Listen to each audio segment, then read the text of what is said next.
Tudo bem, galera?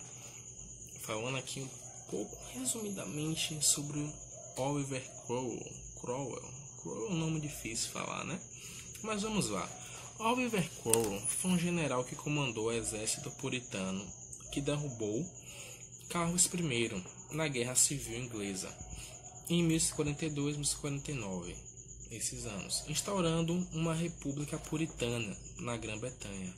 Em pouco tempo, Cromwell estabeleceu um governo autoritário que reprimia opositores, quando estouraram rebeliões na Escócia e na Irlanda contra o domínio inglês. Cromwell não hesitou em ordenar uma cruel repressão. Esta repressão tinha como objetivo esmagar duas ameaças.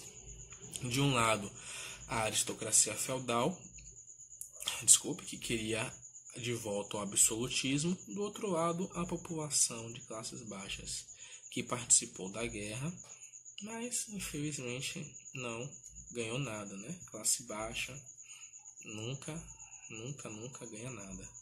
A mais famosa medida de Cromwell foram os atos de navegações. Então, o que foram esses atos de navegações?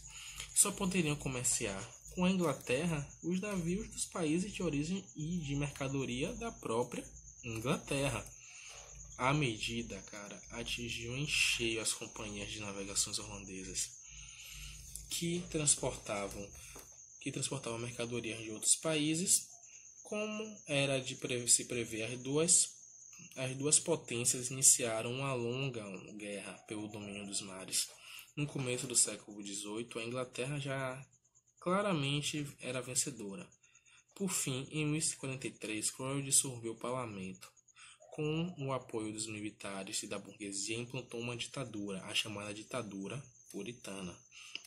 Autonomeou-se Lorde, protetor da Inglaterra. Seus poderes eram quase totais, mas ele não era um monarca absolutista. Para começar, porque recusou a coroa.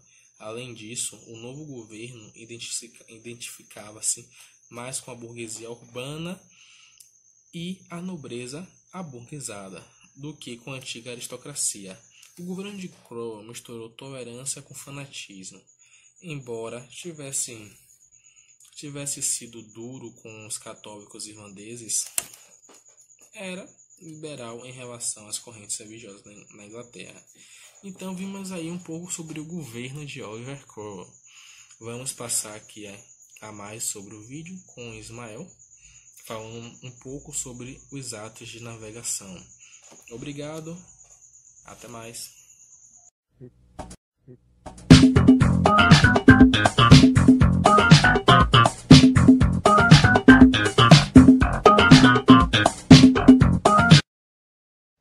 Bom, vou falar sobre o ato de navegação.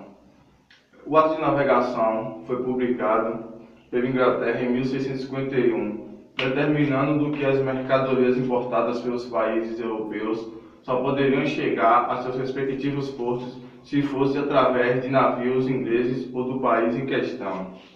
Por exemplo, se ele quisesse transportar produtos para outros países, eles só podiam usar navios de seus próprios países. Isso acontecia nos países europeus.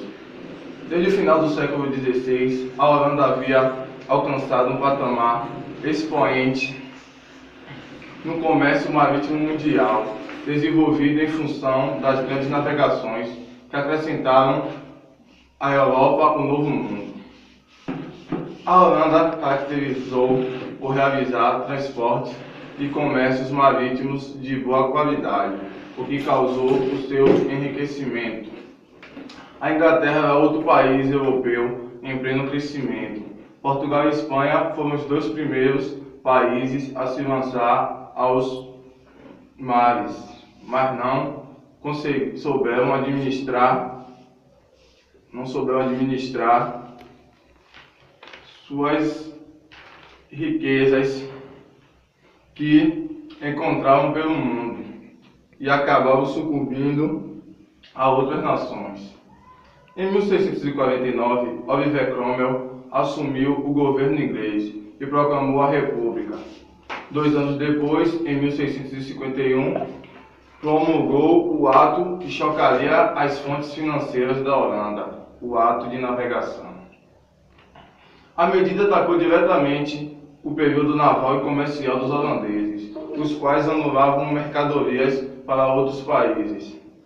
A reação ao Ato de Navegação foi imediata. Alguns países europeus não concordaram com a medida, porém não tinham como revidar. Somente a Holanda, a principal agredida pelo ato, tinha capacidade de revidar, e assim o fez. O ódio dos holandeses, golpeados em sua fonte de lucros, levou ao confronto bélico com a Inglaterra. A guerra entre os dois países teve início em 1652 e só terminou em 1654, com a Inglaterra se sagrando a vencedora do confronto.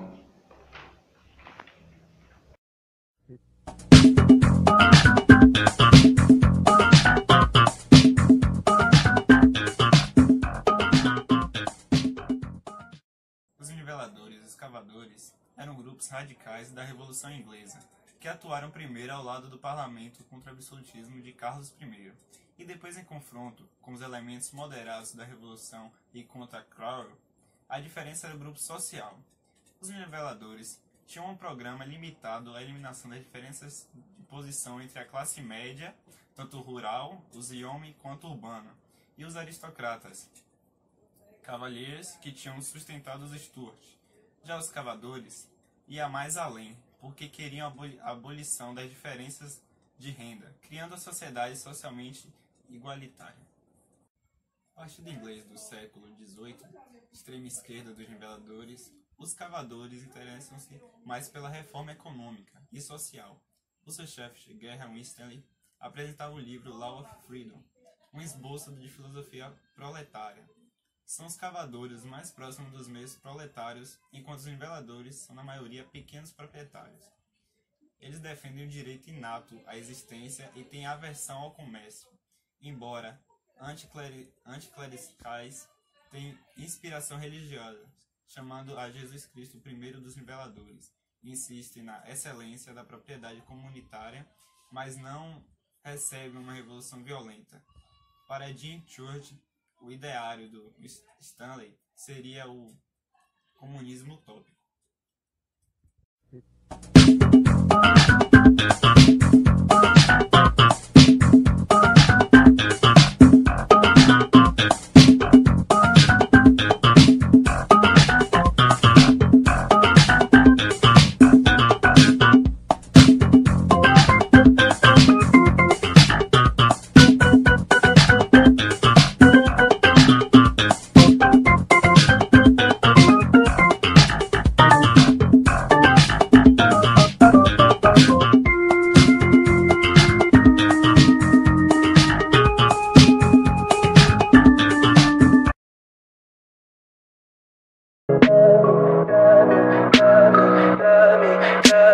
Tell me pretty lies, look me in the face.